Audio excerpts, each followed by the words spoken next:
My name is Cassie Monroe. I'm 19 years old. And 4 weeks before I was supposed to move into my college dorm, I found out my parents had wiped out every single dollar my grandmother ever saved for me. We're talking $204,000. Gone. Every cent. My grandma, I call her Nana Jean, she started saving when I was born. Every month, without fail, for 19 years, she put money away from her teacher's pension and her Social Security. Not because she was rich. 'Cause she loved me that much. She wanted me to have a shot at something bigger than the small town she spent her whole life in. My parents emptied it all. To buy my older sister a house. And when I walked into the living room and asked my mom why, she looked me dead in the face and said, "Because your sister is the one who actually has a future in this family." I didn't cry. I didn't scream. I didn't throw anything. I found my dad first. Then I went to my room, sat on the edge of my bed, and I called Nana Jean. What she did next ended up on the local news. And honestly, changed everything. Before I get into all of it, if this story hits home for you, please take a second to like and subscribe, but only if it genuinely means something to you.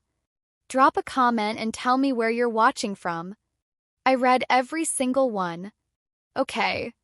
Let me take you back. I grew up in a little town called Millhaven. Population about 9,000.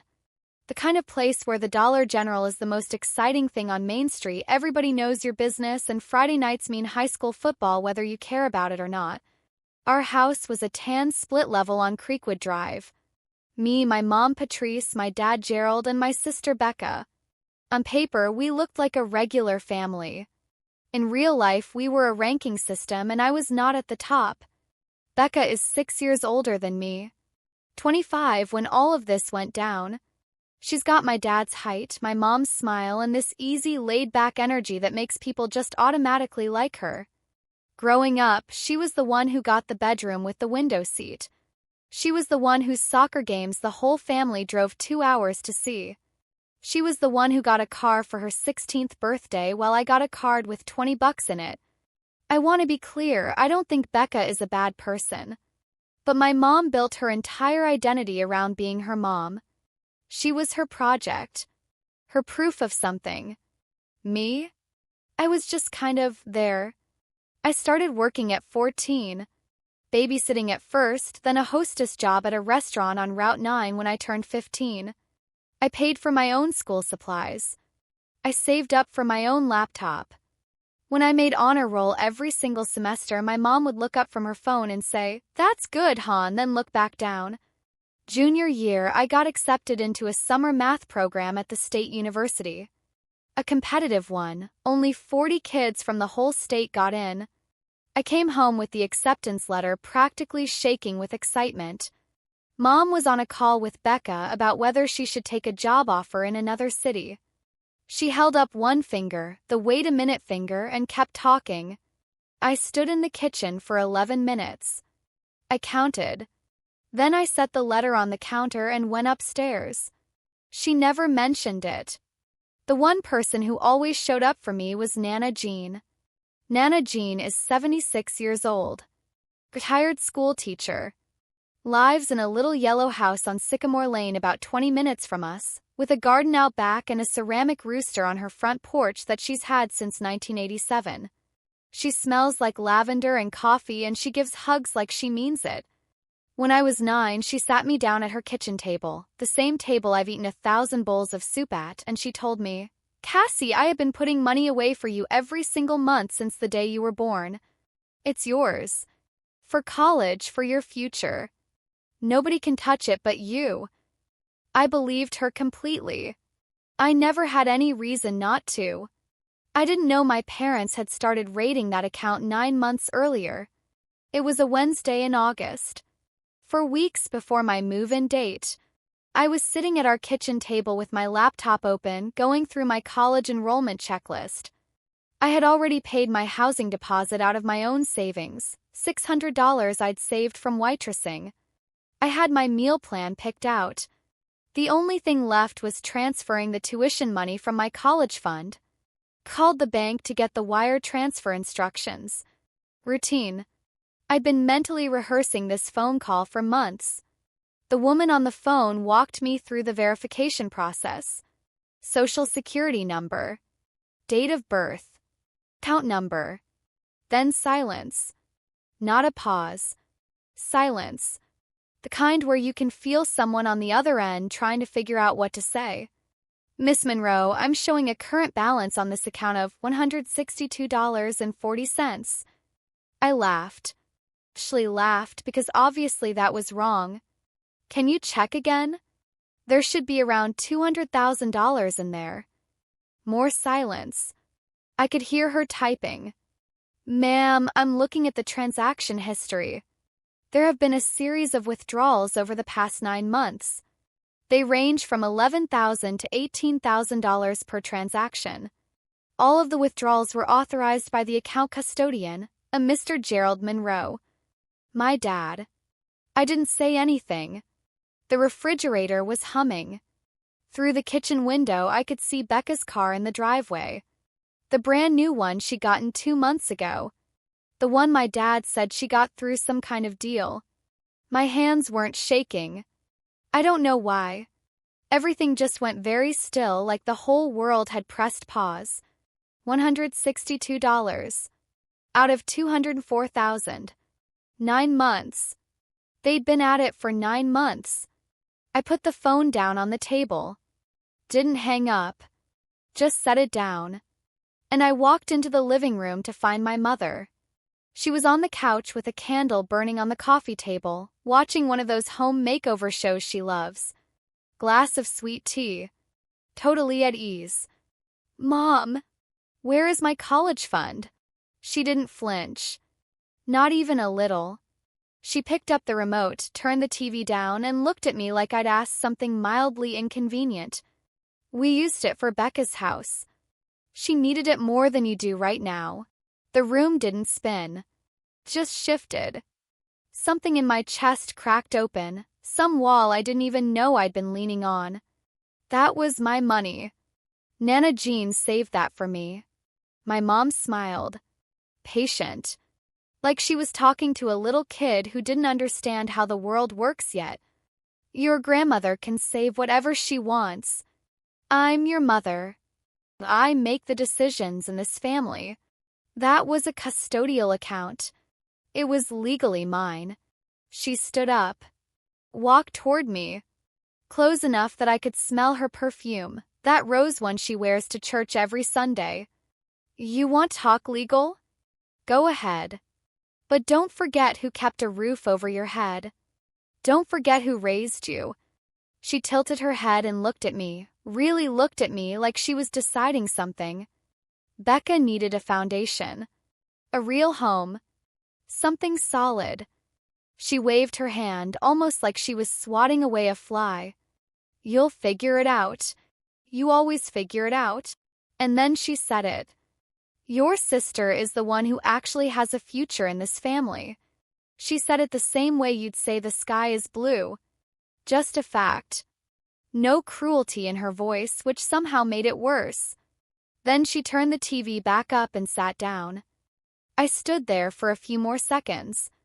Then I walked to my bedroom, closed the door, and sat on the edge of my bed. My hands were steady. But inside, the math was already running. Tuition deposit, $4,500. Due in 8 days. Miss it, lose my spot. Lose my spot, lose the merit scholarship I'd applied for, the one tied to enrollment. 4 years of straight A's, AP classes, debate team, 2 jobs, the summer math program, all of it wiped out. I had $947 in my checking account. Years of babysitting and waitressing, and that's what I had left after paying for my own school stuff along the way. I ran through every option. Student loans would take too long and I'd need a cosigner. My dad wouldn't sign anything without my mom's blessing. Financial aid appeals were possible but slow, too slow. I could go back into that living room, get on my knees, beg, but I already knew what she'd say. She'd say what she always said. Figure it out, Cassie. You always do. And that's when it hit me like a punch to the chest. They took everything because they knew I wouldn't fall apart. My whole life I had been so steady, so quiet, so easy, and they had used that. They counted on my resilience as permission to rob me. If I stayed quiet, if I kept the peace like I had done my whole entire life, I would lose $204,000. I would lose college. I would lose the only real road out of this town that I had ever managed to build for myself. I looked at my phone. First contact in my favorites. Nana Jean. I hadn't called her yet. I'd been sitting with it for 2 hours. 'Cause I knew once I made that call, there was no going back to the way things were. But before I did, I went to find my dad. He was in the backyard, fiddling with the riding lawnmower. Headphones in. He saw me coming and took one earbud out. "Dad, did you sign the withdrawal forms?" He put down the wrench he was holding. Looked at the mower. Long pause. Then he nodded. "Why? Your mother said it was the right thing for the family." "For the family or for Becca?" He looked up at me then, and his eyes were red around the edges, not from crying but from not sleeping. I could see it. He knew. He had known the whole time. "Becca is your sister. We're all family. It'll come back around, Cassie. Come back around." I repeated it slowly. $204,000 will just come back around. He looked away. "You signed those forms, Dad. Every single month for 9 months. You signed away my future. Nothing." He picked the wrench back up. I left him there. I went back to my room, sat on the edge of my bed, picked up my phone, and called Nana Jean. She picked up on the second ring. "Cassie, honey, everything okay?" I told her everything. The bank call. The balance. The 9 months of withdrawals. My dad's signature. My mom's face when she explained it to me like it was totally reasonable. Every word. In order. Without crying. When I finished, there was silence. Maybe 15 seconds. The longest 15 seconds of my life. Then her voice came back. And it was different. Not warm anymore. Sharp and controlled. Like a blade wrapped in velvet. "They took all of it." "Yes, ma'am. Your father signed the forms. Every one." "And your mother planned this." "I think she did." Another silence. I could hear her breathing. Slow and deliberate, the way she breathes when she's thinking hard. "Cassie." Her voice was steady. No wobble, no panic. "That money is yours. It has always been yours. Do you understand me?" "Yes, ma'am.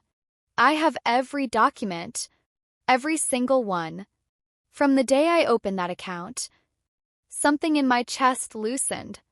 Not relief, more like realizing you're not alone in a dark room and someone just struck a match. "Nana, I don't know what to do." "You don't need to know yet. That's what I'm here for." A pause. "Are you safe? Do you need to come here tonight?" "I'm okay." Tomorrow morning, 8 o'clock. My kitchen table. Bring everything I have ever mailed you. Every envelope, every letter. Can you do that? "Yes." "Get some sleep. We have work to do." I hung up and stared at the ceiling. She'd kept copies. 19 years of copies. All organized and ready. I wondered, had she always known this might happen? Morning. I was at the front door pulling on my shoes when my mom appeared in the hallway. Hair done, arms crossed, eyes already doing that calculating thing they do. "Where are you going?" "Nana Jean's." Something shifted in her face. Not anger, recognition. Like she had already anticipated this move and had a counter ready. "You called your grandmother about this." "She saved the money." She deserved to know. Mom stepped closer. Her chin started trembling right on cue. "Cassie, do you understand what you're doing? You are tearing this family apart." Tears came in right on schedule. perfectly timed. I had watched this routine my entire life. Your grandmother has never understood the pressures we deal with. She's always judged me, always thought she was better. Nana Jean didn't steal from me. Her eyes went flat. Tears evaporated like they were never there. Be very careful. I stepped past her without another word. I was barely out of the driveway when I looked back through the window and saw her pacing the kitchen, phone to her ear, gesturing hard with her free hand. She was calling Becca. Damage control had already started. Nana Jean's house on Sycamore Lane is the most peaceful place I have ever been in my life. Yellow shutters, wind chimes on the porch, hydrangeas along the front path. Inside it always smells like fresh coffee and something baking. She was waiting at the kitchen table, reading glasses on, 3 blue folders open in front of her. I stopped in the doorway. Nana, how long have you had all of that? 19 years, she said without looking up. Sit down. I sat. She slid the first folder across the table. Inside, the original UTMA account opening paperwork. My name, Cassie Monroe, beneficiary. My dad's name, Gerald Monroe, custodian. Dated the month I was born. Notarized. Second folder, annual account statements every single year. 19 of them in order with color-coded tabs. Third folder, the most recent statement. Current balance, $162.40. She tapped it with one finger. I requested statements from the bank every January. Every year. Because I know my daughter. She looked at me over her glasses. I love Patrice. But I have never trusted Patrice with money. My throat tightened. You knew this could happen. I hoped it wouldn't. She closed the folder. But I prepared for the possibility. She stood, poured me coffee without asking, and set it in front of me. I'm calling Deborah Hines this morning. She's the best estate attorney in this county. And then we are going to get back every single cent that belongs to you. Nana, she's your daughter. Nana Jean looked at me. 76 years old, retired schoolteacher. Eyes clear and absolutely unshakable. And you're my granddaughter. And what she did is a crime. Deborah Hines arrived at 2 that afternoon. Silver SUV in the driveway, navy blazer in August, leather briefcase that looked like it had seen 30 years of courtrooms. 60-something, silver hair pulled back, handshake like she meant it. She sat at the kitchen table and went through every document in those blue folders. Page by page. 20 minutes of silence except for the sound of paper turning. Then she set down her glasses. Mrs. Hartley, this is very straightforward. She turned to me. Cassie, this is a UTMA account, a Uniform Transfers to Minors Act account. The money in this account has belonged to you since the day your grandmother made the first deposit. Your father was named custodian, which means he had a legal duty, a fiduciary duty, to manage the funds solely for your benefit. She tapped the final statement. Withdrawing $204,000 to purchase a house for another family member is not managing funds for your benefit. It is a clear violation of fiduciary duty. And given the total amount, it constitutes felony theft of custodial funds under state law. The word felony hung in the air like smoke. What are Cassie's options? Nana asked. 2 paths. A civil lawsuit to recover the money, restitution, and a criminal complaint filed with the district attorney. You can pursue one or both. Nana Jean looked at me. Didn't say a word. Just nodded once and waited. Both, I said. Deborah closed her notebook and shook our hands at the door. I'll file the complaint tomorrow morning. After she left, I expected Nana Jean to sit down. Take a breath. Let it settle. She didn't. She picked up her phone and started scrolling through her contacts. What are you doing? Calling Renee Torres. She's a reporter. Works at Channel 4. She was in my class in 1998. Good woman. Honest. Nana. I felt my stomach drop. That's public. Everyone in town will know. Nana Jean set the phone on the table and looked at me. Not with urgency. Not with anger. With the calm certainty of someone who has watched her daughter rewrite the truth for 40 years. Cassie, your mother is already controlling the story. I promise you she has called 6 people this morning and told them this is a family misunderstanding. She will go to church on Sunday and smile and shake hands and say her old mother is being dramatic. She leaned forward. Your mother has survived every single crisis in her life by making sure nobody ever hears the other side. She counts on our silence. She has always counted on our silence. I thought about the Facebook post I already knew was coming. I thought about how convincing my mom could be. How she cried on command. How even I, who knew better, almost got pulled in by it that morning. If we stay quiet, Nana said, she turns this into a family spat and the DA sees a he said, she said. She walks away clean. She picked up the phone again. I did not save that money for 19 years to let my daughter steal it in silence. She dialed. That evening, my phone buzzed 14 times between 6 and 9. Mom.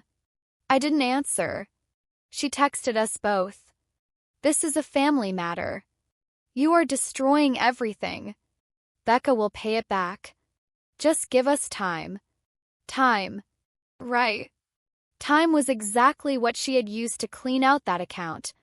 9 months of it, quiet and calculated. 8:30, Becca called. I picked up. Cassie. Mom says you went to Nana Jean's. She's freaking out. She paused. She asked me to come over there and smooth things over. Becca, do you know where the money for your house came from? Silence. Mom said she took out a home equity line. She showed me paperwork. There was no home equity line. She made it up. She lied to you too. More silence. I could hear her breathing. Cassie, let me talk to Nana Jean. I can fix this. You can't fix this. It's already broken. I hung up. Meanwhile, I didn't find out until the next day. Mom was posting in the Millhaven Community Facebook group at 9:53 at night. Please keep our family in your prayers. My mother has chosen to involve outsiders in a private family disagreement about finances. I have always put my children first and given everything I have to this family. I only ask for your prayers and compassion during this painful time. 74 reactions by midnight. Prayer hands. Hearts. Stay strong, Patrice. She was already rewriting the story. But Nana Jean was sitting in her kitchen at that exact same moment, drafting an email to Renee Torres with 3 blue folders open on the table beside her. I sat in my room that night looking at my mom's post. 74 people praying for her. And for a second, just a second, I wondered if I was the one doing something wrong. She called it a misunderstanding. Part of me, the part that had spent 19 years just wanting her to see me, wanted to believe it. But $162 in my account is not a misunderstanding. That's a decision. And that decision didn't include me. 2 days later was my graduation cookout. I didn't want to go. Felt like walking into a play where everyone had the wrong script. But Nana Jean called me that morning and said, "Go, honey. Smile. Be gracious. And let your mother feel comfortable." The way she said it, I had a feeling it was part of a bigger plan. I didn't ask. Cookout was at our house. Mom had gone all out, string lights in the backyard, a custom banner that said "Congratulations, Cassie." In gold, food from the Italian place on 3rd Street, and a cake with my name on it. 40 people packed the yard. Aunts, uncles, neighbors, 3 of my teachers including Mr. Vogel who taught me AP history for 2 years. Becca was there too. She sat on the back steps with a can of soda, barely talking. She looked like she hadn't slept in days. Mom moved through the crowd like she was hosting her own show. Touching shoulders, refilling glasses, laughing at every joke. At one point, she pulled me in for a photo by the banner. "I am so proud of this girl," she announced. "She is going to do incredible things." I smiled for the camera. But the whole time I was watching. It happened halfway through the afternoon. My great-aunt Loretta, Mom's aunt, the sweetest woman alive, came up to me with a paper plate and a huge smile. "Cassie, honey, where are you off to for school?" "I just know Jean must be over the moon." Conversation nearby thinned a little. People started paying attention. Before I could answer, Mom materialized out of nowhere, hand on my shoulder. "Cassie's still working out her plans. You know how kids are these days, always changing their minds." Aunt Loretta tilted her head. "But didn't Jean set up a college fund for her? She's talked about it for years." The yard was listening now. Mom didn't miss a beat. Mother's savings were really more of a family investment. We redirected it to where it was needed most. "Becca just closed on her first home. Isn't that something?" She beamed. A few polite nods. But not everyone. Mr. Vogel, standing near the fence, was not nodding. He was watching my mom with narrowed eyes, then looking at me, then back at her. His jaw was tight. Mom kept going. "Cassie has always been self-sufficient. She doesn't need a fund. She's got grit. Right, Han?" She squeezed my shoulder. The whole yard was waiting for me to agree. I looked at my plate. Because my mom had just told 40 people she stole my college money and she didn't even know it. Later, as the yard was clearing out, Becca caught me on the back steps. "Cassie, wait." I stopped. She looked terrible. Eyes bloodshot, hands shoved in her pockets, shifting her weight. "That fund, was it really just yours?" "Legally." I pulled up my phone and showed her the photo I'd taken at Nana Jean's table. The UTMA account document. Beneficiary, Cassie Monroe. Custodian, Gerald Monroe. No mention of Becca. No mention of Patrice. No mention of the family. Her face went pale. "Oh, God." Almost a whisper. "I didn't know." "Cassie, I swear. Mom told me it was a home equity loan. She showed me paperwork. I thought it was legit." "I believe you." She looked me right in the face. She sat down on the step. She lied right to my face. "Yeah." I sat down next to her, not close, just next to her. She did. We sat there in the half-dark while the last few guests trickled out. Two sisters on opposite sides of a theft that neither of us had planned for. For the first time in our lives, we were actually on the same page. I just didn't know yet how far Becca was willing to go. Monday morning. Mom opened the mailbox and found a certified letter from the law office of Deborah Hines. I heard her from my bedroom. Not words, a sound. Raw and sharp like something breaking. 30 seconds later, she was banging on my door. "You are pressing criminal charges against your own parents?" I opened the door. She was holding the letter. Her hands were shaking. "You are going to put your father and me in handcuffs over money? This is a family matter, Cassie. You took $204,000 from a custodial account. That's a felony. This is our family." I kept my voice steady. "You had 9 months to tell me. You chose not to. This is the consequence." And just like that, the tears came in. Right on cue. She pressed the letter to her chest. Her voice dropped to that wounded whisper she'd spent decades perfecting. I was trying to provide for both my children. I was under so much pressure. "You have no idea.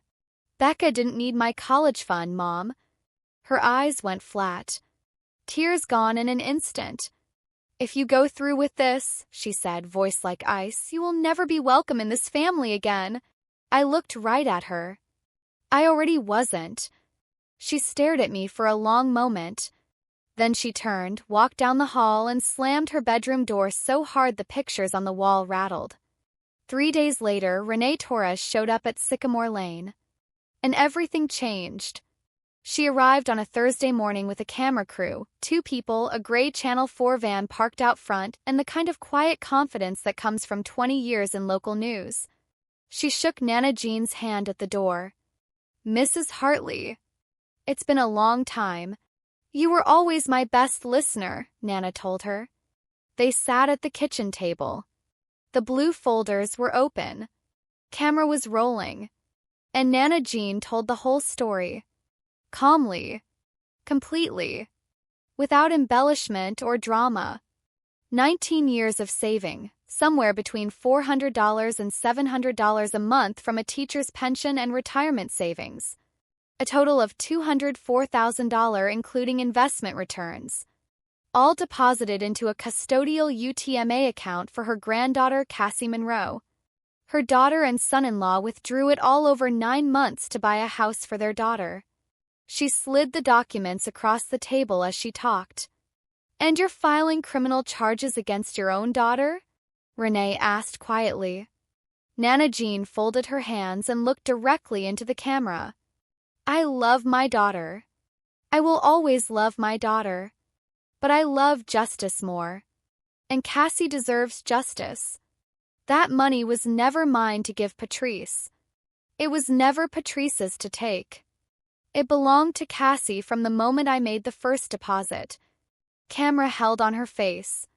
76 years old. Retired schoolteacher. Backbone of absolute steel. Thursday evening news. I watched from Nana Jean's couch. She sat in her armchair, hands in her lap, eyes on the screen. Neither of us spoke. The segment ran almost 5 minutes. Renee Torres narrated over footage of Millhaven, the courthouse, the bank on Main Street. Then Nana Jean's face filled the screen. Grandmother files criminal complaint after daughter allegedly empties grandchild's $204,000 college fund. By 8 o'clock, the Millhaven Community Facebook group was on fire. Hundreds of comments. Shares. People tagging people. Mr. Vogel posted, "I taught Cassie Monroe for 2 years. She earned every grade, every award, every single opportunity she ever had. That young woman deserves better than this." 91 likes in under 20 minutes. Parents started asking, "I have a UTMA for my kids. Can a parent legally do this? Is this really allowed?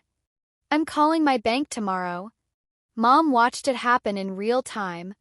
I know because Becca texted me at 8:17. Mom saw the broadcast. She tried to call the station to have it pulled. They said no. Then a second text a minute later. I saw it too. "Cassie, I'm so sorry. I'm going to make this right." I stared at that second text for a long time. Mom's response came Friday afternoon. A long, carefully worded post on her personal Facebook page. The story that aired last night tells only one side. "I am a loving mother who has given everything to both of my children. The funds in question were used for our family's future. My mother and I have had a complicated relationship for many years, and I am heartbroken that she chose to take this public. I ask only for privacy, compassion, and prayers." Caught over 100 reactions in the first hour. But something interesting happened in the comments. Patrice, the custodial account legally belongs to the child. That's the law. I've known Jean Hartley for 30 years. She doesn't lie. If this was truly a family decision, why didn't Cassie know about it? One by one, the prayer hands slowed down. The stay strong messages dried up. People who had been at my graduation cookout went quiet. Mom got quietly removed from the Millhaven PDA email list. The women's Bible study group at church asked her to step back for a while. Neighbors stopped waving. And then something completely unexpected happened. A private message arrived in my inbox from a name I didn't recognize at first. Sandra Okafor, one of my mom's old college friends. "Cassie, I want you to know I saw the news. Your mother borrowed $2,500 from me 3 years ago and never paid it back. When I saw the broadcast, I wasn't shocked. I was just sad. I'm sorry this happened to you. $2,500. Another person. Another lie. My mom's whole narrative was collapsing, not because anyone was attacking her, but because the truth has its own gravity. And gravity doesn't need permission to pull things down. The following Wednesday, Deborah Hines called. Cassie, the district attorney's office, has formally opened an investigation. They've subpoenaed the bank records. I was sitting on Nana Jean's porch. The wind chimes were moving slowly in the warm morning air. What does that mean exactly? It means they're reviewing every withdrawal, every authorization, every signature. With $204,000 in documented custodial transfers used for a non-beneficiary purchase, this is, and I want to be straightforward with you, textbook. Textbook. My family reduced to a legal textbook example. What kind of charges are we looking at? Felony theft. Given the amount, both your parents could face serious consequences. Probation at minimum. Potential prison time at maximum. I closed my eyes. The wind chimes made a soft, clear sound. If they paid it back, if they paid everything back, could that stop it? Restitution can be a mitigating factor in sentencing. But once the complaint is filed, Cassie, it's not yours to withdraw. The DA makes charging decisions independently. I called Nana Jean after I hung up. I'm scared, I told her. Of what happens if they actually go to prison? They're still my parents. She was quiet for a long moment. When she spoke, her voice was the softest it had been through any of this. Cassie, you didn't put them there. They put themselves there. Every withdrawal, every signature, every lie. That was their choice, not yours. A pause. Now come inside. Soup's getting cold. I went inside. I ate the soup. But my mind was already somewhere else. 'Cause Becca was about to do something none of us expected. She called on a Friday. Her voice was quieter than I'd ever heard it. Older somehow. Cassie. I talked to a lawyer. My own, not Mom's. Okay. I'm giving back the house. I set down the glass I was holding. Becca. The house is in your name. I know. And it was bought with your money. I can't live there. I've been awake every night staring at the ceiling of a house my little sister paid for without even knowing it. Her voice cracked slightly. I'm done. She walked me through the plan.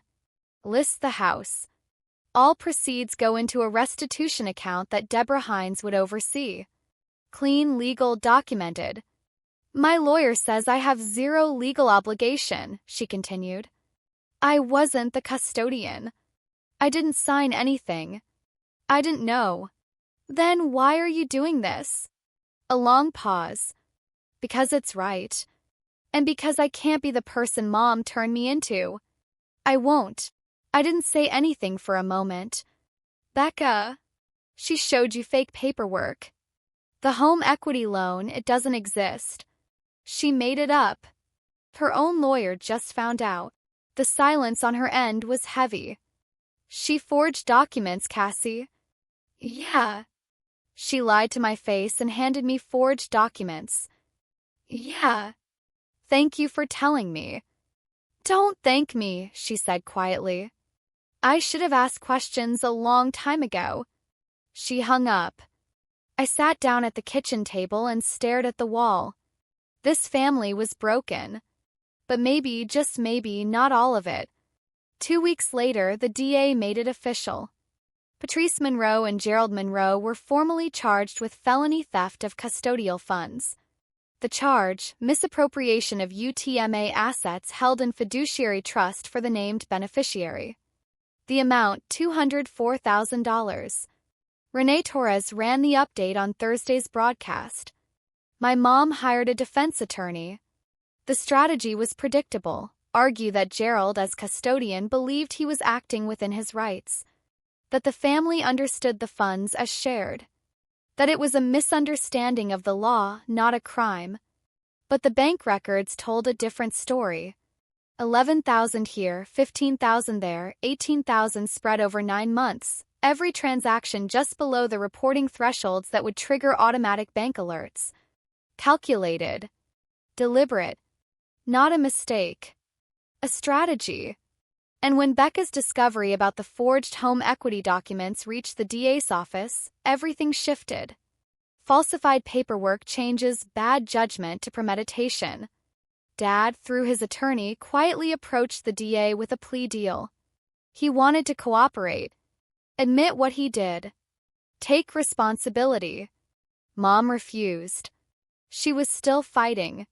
Still insisting this had been her right as a parent. I watched the news update from Nana Jean's living room. Same armchair.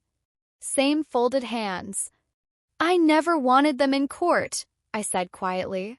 I just wanted them to be my parents. Nana reached over and held my hand. She didn't say anything. She didn't need to.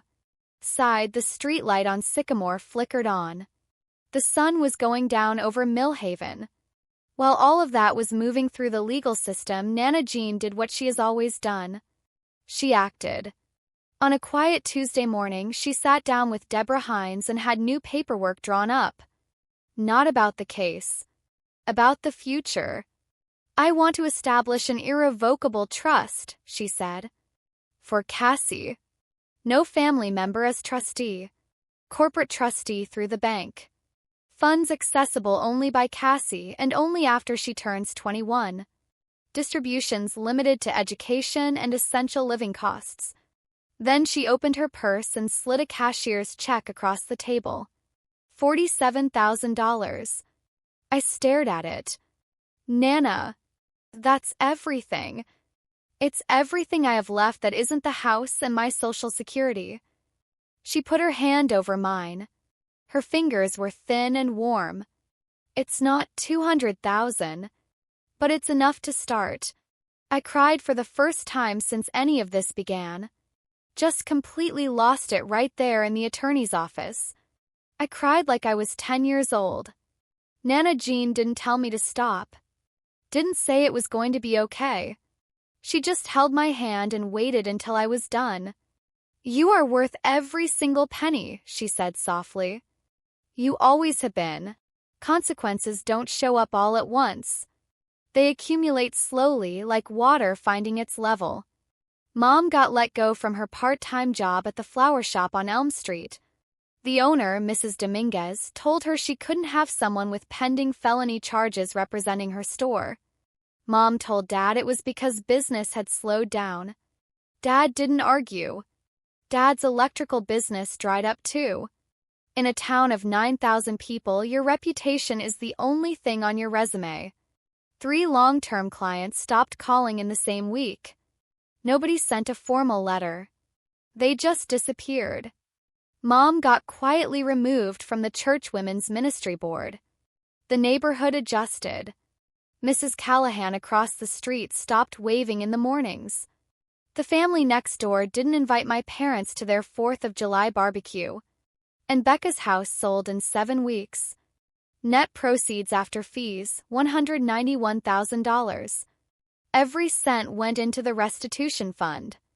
Becca moved into a 1-bedroom across town. Picked up extra freelance design work. Never complained once. We still talk. Short conversations, careful ones. She texts a few times a week. Hope your classes are good. I text back. Thanks. Hope you're hanging in okay. We're not what we used to be, but then again, what we used to be wasn't real. This is slower. More careful. Built on something that might actually hold. I want to tell you about something I didn't expect. 3 days after the Channel 4 story aired, Mr. Vogel, my AP history teacher, started a GoFundMe. The title was simple: Help Cassie Monroe Get to College. Goal, $25,000. It hit $25,000 in 14 hours. By the end of 72 hours, it was at $71,000. Donations from across the state. $5. $50.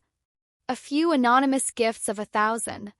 People I had never met in my life, writing notes like I was the overlooked daughter too. Go get your degree. And Jean Hartley taught my mother in 1991. The apple doesn't fall far. I sat on Nana Jean's porch reading those messages for 2 hours. Then the university called. The admissions office. A woman named Dr. Carmichael. Cassie, we've been following your situation. We'd like to offer you a full tuition scholarship based on your academic record and demonstrated community leadership. My hand shook for the first time in weeks. Full tuition? 4 years. We believe in you. I hung up and walked inside. Nana Jean was at the kitchen table, reading the newspaper. She looked up. I got it, I said. Full scholarship. She looked at me. Her face didn't change at first. Then her chin started trembling. Then her eyes filled up. And Nana Jean, the woman who had filed criminal charges against her own daughter without shedding a single tear, who had sat across from attorneys and news cameras and stayed completely steady through all of it, cried. It was the only time I ever saw her cry. I always knew you would, she whispered. The GoFundMe got redirected to living expenses and books. Every dollar accounted for, every cent going toward the future. Somewhere in the list of donors there was an anonymous gift of $750. I found out later it was Becca. 2 months later, October. The leaves on Sycamore Lane had turned gold, and the air smelled like fireplaces and something cool and clean on the way. Dad's plea deal went through first. He pleaded to misdemeanor theft, reduced from felony, in exchange for full cooperation and testimony. 3 years probation. $102,000 in restitution, his share. He stood in the courtroom in a gray suit that was slightly too big and said, I accept full responsibility, Your Honor. He didn't look at me, but I could see his hands trembling at his sides. Mom held out longer. She cycled through 3 different legal arguments. The funds were a family resource. Gerald had acted on her behalf as a loving parent. Nana Jean was acting out of spite and personal grievance. Her attorney pushed every angle. The evidence pushed back harder.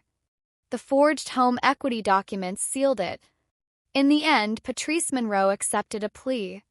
Felony theft reduced to a Class 4. 5 years probation. $102,000 in restitution. 200 hours of community service. No prison time, but a permanent felony record. She said nothing in court. Not one word. Not I'm sorry. Not I was wrong. She signed the paperwork, stood up, and walked out of the courtroom without looking at anyone. Between Becca's house sale and my parents' monthly restitution payments, the total recovery would eventually reach the full $204,000. It wasn't all there on day one, but the path was clear and legally locked in. Combined with Nana Jean's trust and the scholarship and the GoFundMe, I started college on time, fully funded. Dorm assigned. Textbooks bought. Meal plan set. I sat on my new dorm bed on move-in day and let the math settle in. Justice doesn't feel like winning. Feels like grief with a receipt. There's a moment I keep coming back to. If my mom had just said, I'm sorry. 2 words. Would I have dropped the charges? Honestly, I don't know. But she never said it. Not once. Not to me, not in court, not in any of the letters she sent afterward. That's the thing I can't quite let go of. Not the money. Not the courtroom. The silence where an apology should have been. I wonder sometimes, if your parents did something like this to you and never once apologized, even with all the evidence right there in front of a judge, could you forgive them? Or would you hold your line? I don't have the answer yet. Drop it in the comments. I genuinely want to know what you think. It's November now. My dorm room is small. A single bed. A wooden desk. A window that looks out over the main quad, where students cut across the grass between classes in their big coats, breath visible in the cold. On the wall above my desk, there's one photo.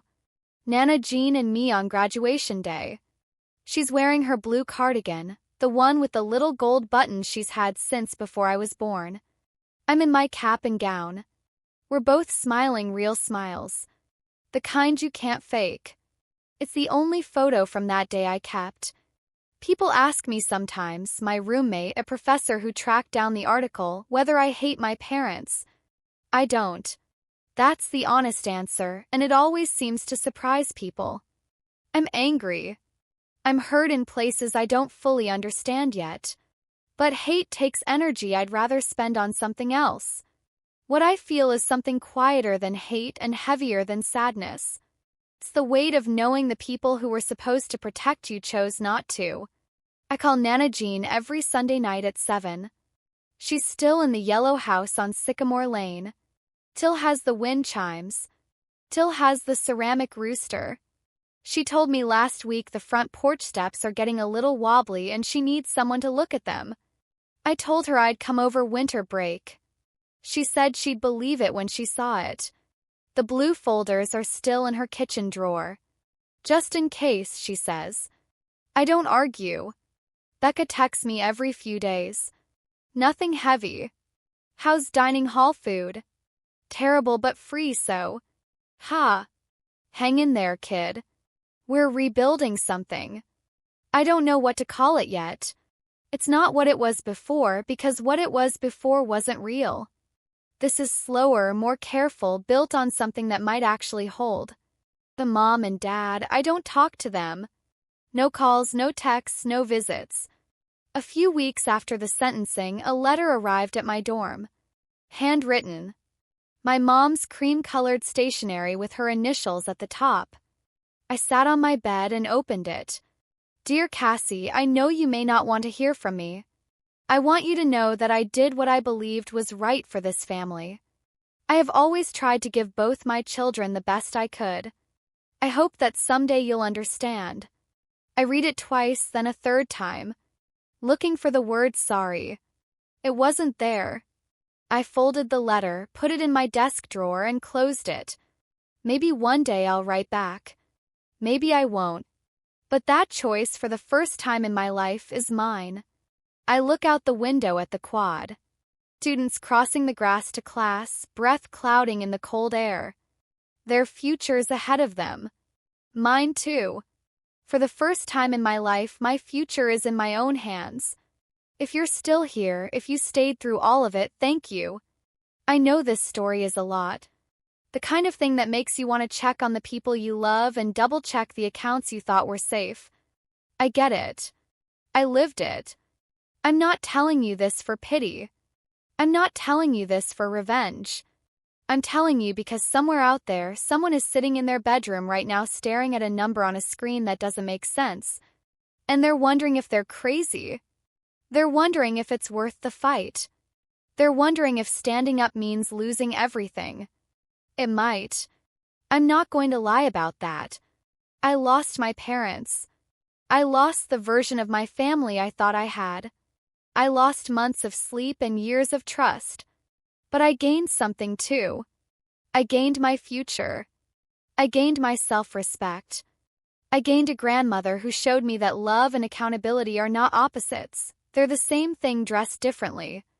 And I gained this. The knowledge that I am not the person who sits quietly while someone takes what belongs to me. Not anymore. You've been the quiet one. The overlooked one.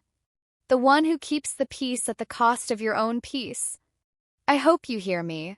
Setting a boundary is not betrayal. It's not burning a bridge. It's building a door, one that only opens from your side. You decide who walks through. I don't know if my parents will ever walk back through mine. But for the first time, the door is mine. Nana Jean, if you're listening, thank you for every envelope, every dollar, every Sunday night phone call, every cup of coffee at that kitchen table. I love you more than I know how to say. And thank you, whoever you are, wherever you are, for staying until the very end. If this story meant something to you, hit subscribe and tap the notification bell so you don't miss what comes next. And if you've ever had a family member take something from you, money, trust, your sense of belonging, I want to hear your story. Drop it in the comments. I read every single one, and so does this community.